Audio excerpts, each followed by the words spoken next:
प्यारे बच्चों,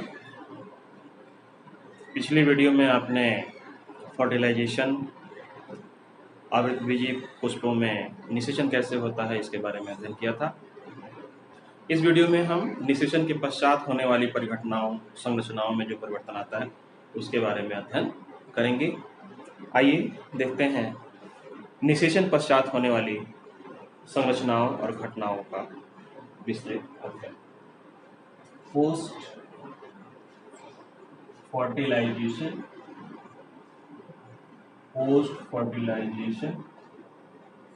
structure and events, है ना। निषेचन पश्चात होने वाली संरचनाओं और घटनाओं का अध्ययन हम इसमें करेंगे। आपने फर्टिलाइजेशन में डबल फर्टिलाइजेशन का अध्ययन किया, ठीक है। Double fertilisation, after double fertilisation, निषेचन के पश्चात क्या घटनाएं होती हैं इसको आप ध्यान दें। Development of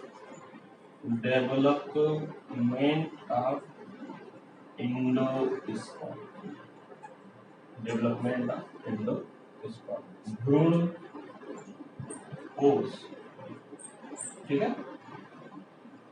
development of embryo भ्रूण का विकास।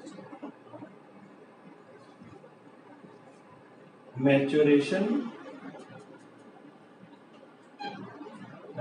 Of ovule into seed and ovary into fruit. आप जानते हैं ओव्यूल का जो परिपक्वन के फलस्वरूप ओव्यूल किसमें बदलता है, बीज में, और ओवरी जो है वो मैच्योर होकर किसमें बदलती है। तो आफ्टर फर्टिलाइजेशन ये प्रमुख 3 घटनाएं होती हैं जिससे कि एक नए फल और बीज का निर्माण होता है। डेवलपमेंट ऑफ एंडोस्पर्म हम देखते हैं पहले। डेवलपमेंट ऑफ एंडोस्पर्म में क्या है, तीनों का, एंडोस्पर्म का, एम्ब्रियो का और ओवरी और ओव्यूल के मैच्योरेशन के बारे में हम क्रमशः पढ़ेंगे। पहले एंडोस्पर्म देखते हैं। आप डबल फर्टिलाइजेशन में एक मेल गैमेट का सेकेंडरी सेंट्रल सेल से जो फ्यूजन हो रहा था उससे 3n प्राइमरी एंडोस्पर्म न्यूक्लियस का निर्माण हुआ था। आप पिछले वीडियो में जानते हैं, है ना। विकास के लिए बता दूं आपको कि एक सिनर्जिड और ये जो सेंट्रल सेल थी 2n, इसमें एक मेल गैमेट आगे फ्यूज हुआ जिससे कि 3n प्राइमरी एंडोस्पर्म न्यूक्लियस का निर्माण हुआ। यही प्राइमरी एंडोस्पर्म न्यूक्लियस क्या डेवलप करेंगे, एंडोस्पर्म भ्रूण कोश का निर्माण करेंगे जो कि एम्ब्रियो को न्यूट्रिशन देने का काम करेंगे।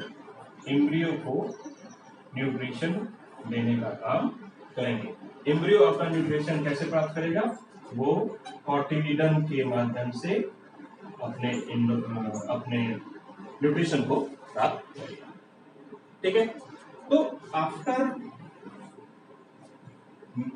Generation of 3 triploid primary endosperm nucleus, there are more successive division, और सक्सेसिव डिवीजन इसमें जो होता है वो फ्री न्यूक्लियर होता है। फ्री न्यूक्लियर का आशय यहाँ पे ये है कि तुरंत ही सेल वॉल फॉर्मेशन नहीं होता, does not exist, है ना। कोशाभित्ति का निर्माण नहीं होता। तो एक एंडोस्पर्म जो एम्ब्रियोसैक है उस एम्ब्रियोसैक में एक सिनोसिटिक कंडीशन हो जाती है जिसमें ढेर सारे न्यूक्लियाई बनते हैं डिवीजन के फलस्वरूप, और उन न्यूक्लियाई में सेल वॉल का फॉर्मेशन नहीं होता, जिससे कि वो सेल का निर्माण नहीं होता। केवल सिनोसिटिक कंडीशन, ढेर सारे न्यूक्लियाई एक ही साइटोप्लाज्म में, एक ही साइटोप्लाज्म में व्यवस्थित रहते हैं। और वो जो फ्री न्यूक्लियर डिवीजन के फलस्वरूप जो इंडोस्पर्म बन रहा है, वो endosperm highly reserve food material ये होता है। तो हाईली रिजर्व फूड मटेरियल ही एम्ब्रियो के डेवलपमेंट के लिए न्यूट्रिशन का कार्य करता है।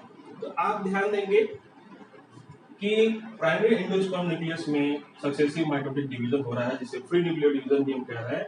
यह फ्री न्यूक्लियर डिवीजन के फलस्वरूप ढेर सारे न्यूक्लियाई उस एंडोस्पर्म न्यूक्लियस में बन जाते हैं। एक सिनोसिटिक कंडीशन, बहुकेंद्रकीय व्यवस्था तैयार हो जाती है, और वह बहुकेंद्रकीय व्यवस्था रिजर्व फूड मटेरियल में बहुत रिच होती है, जिससे कि एम्ब्रियो के डेवलपमेंट में न्यूट्रिशन का रोल अदा करती है। आपको एक एग्जांपल देके समझाया जाए। जैसे आपने एक नारियल देखा होगा, कोकोनट, है ना, कोकोनट देखा होगा। कोकोनट में आपको बहुत परिचित है कि कोकोनट का हम क्या नारियल पानी पीते हैं ना, मार्केट से खरीद के नारियल पानी पीते हैं। तो जो वो नारियल पानी है, वो फ्री न्यूक्लियर एंडोस्पर्म से फ्री न्यूक्लियर डिवीजन के फलस्वरूप बने एंडोस्पर्म ही है। वो क्या है? भ्रूणपोष है। नारियल के भ्रूण को डेवलपमेंट के लिए न्यूट्रिशन प्रदान करता है।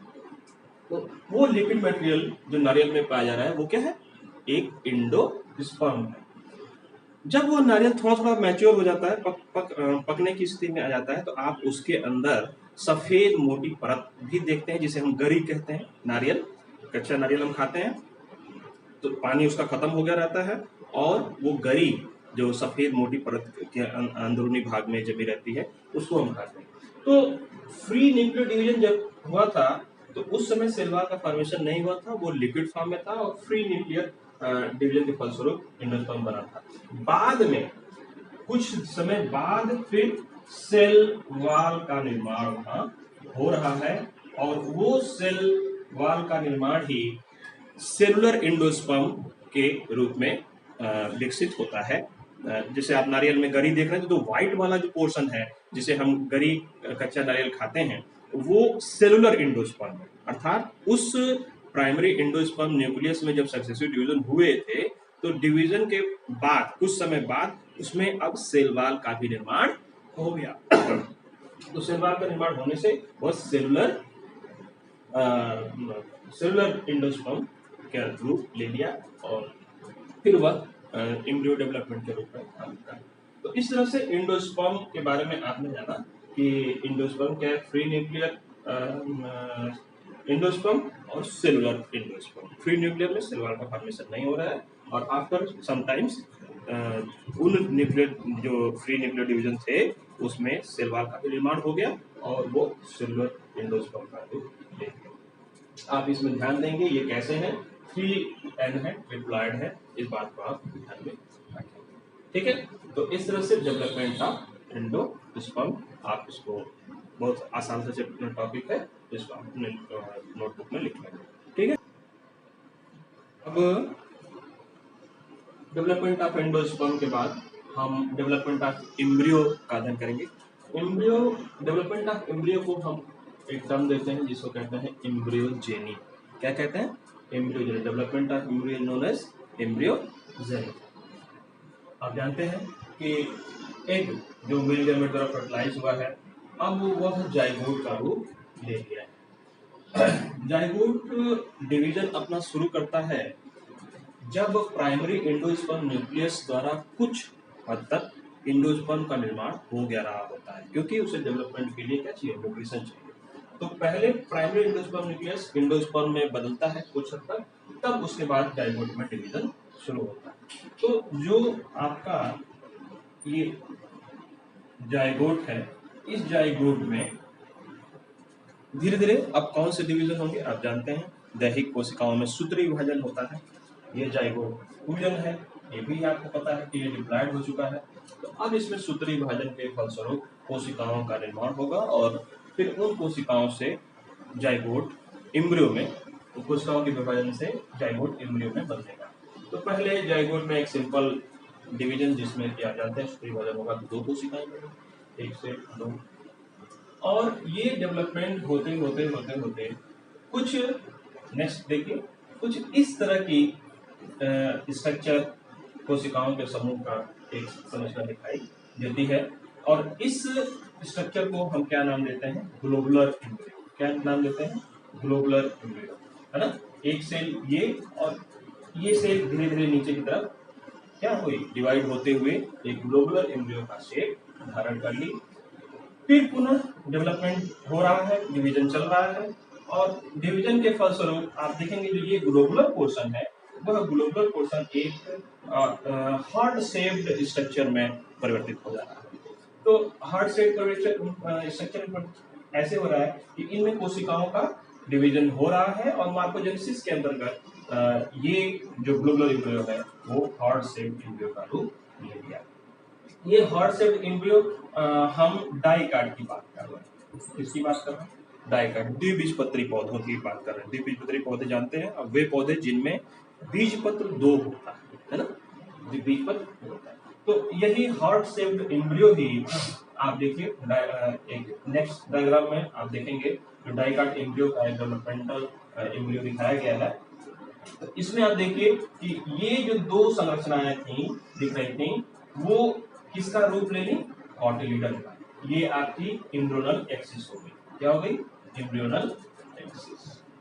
ठीक है, तो एम्ब्रियोनल एक्सिस के आप साइड में देखें कि दो संरचनाएं दिख रही हैं जिन्हें हम कॉटिलिडन्स का नाम दे रहे हैं, बीजपत्र का नाम दे रहे हैं। यही बीजपत्र एंडोस्पर्म न्यूक्लियस से जो भ्रूणपोष बना था वह उसी भ्रूणपोष से यह कॉटिलिडन्स क्या करते हैं?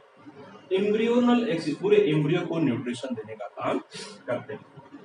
यहाँ पे आप देखेंगे जहाँ पे ये कॉटिलिडन्स एम्ब्रियोनल एक्सिस के टिप पर जुड़े हुए हैं वहाँ पे एक स्ट्रक्चर होता है जिसे हम कहते हैं ईपीकॉटिल। क्या कहते हैं? ईपीकॉटिल। मतलब कॉटिल शब्द आया है कॉटिलिडन से और ईपी मतलब उसके टिप पर। तो कॉटिलिडन के टिप पर एक स्ट्रक्चर आपको दिखाई देता है जिसे हम कहते हैं ईपीकॉटिल। यही ईपीकॉटिल प्लूम्यूल में आगे बदल जाता है और प्लूम्यूल याद रखिएगा, प्लूम्यूल से क्या बनता है? Shoot tip. शूट टिप, है ना। प्लूम्यूल से क्या बन रहा है? शूट टिप, मतलब तना निकल रहा है। यही यह केंद्र है जहां से कि तना और जड़ दोनों जियोट्रोपिकली नेगेटिव और जियोट्रोपिकली पॉजिटिव। जियोट्रोपिकली मतलब भू जो गुरुत्वीय है उसके दिशा में, और जो तना है वह भू गुरुत्वीय त्वरण के गुरुत्वीय बल के विपरीत दिशा में डिवीजन होता रहता है और प्लूम्यूल से शूट डेवलप होता है।